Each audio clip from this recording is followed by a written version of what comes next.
তোমাদের ফ্রেন্ড লিস্টের কাজ কি?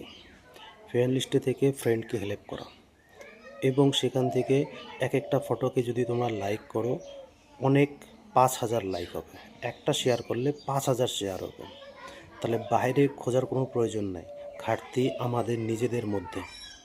কারণ এখন যদি তুমি কাজে না লাগো, তুমি বন্ধু হয়ে যদি বন্ধুর কাজে না লাগো, তোমার মতো বন্ধুর কোনো প্রয়োজন নেই।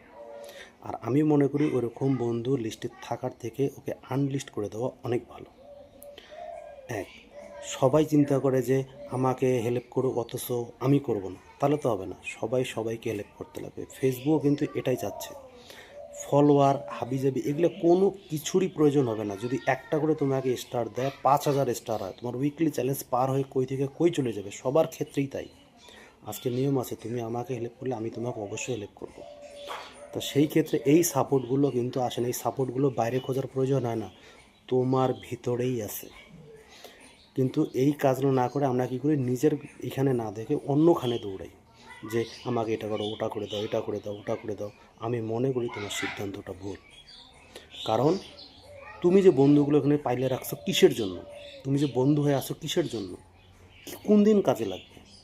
আমাকে কমেন্ট করে তোমরা জানাবো যে আমি কথাগুলো ভুল বলছি না রাইট। বাকি থাকলো ফলোয়ার। তুমি ফলোয়ারকে তো ফলো করতেছো, সে তোমাকে ফলো ব্যাক করতেছে, তুমি তাকে করতেছো, এটা ভালো কথা। তো ওটা তো ইনক্রিজ হইতেই গেছে। তোমার রিচ এঙ্গেজমেন্ট বাড়ছে, তোমার বন্ধুদের সাথেও বাড়বে, তাদেরও বাড়বে। এরা এই জিনিসটাই বোঝে না, সেই জিনিসটাকেই সাপোর্ট করে না। আমি ওরকম বন্ধুকে সমর্থন করি না যে অ্যাক্টিভিটিস না থাকে।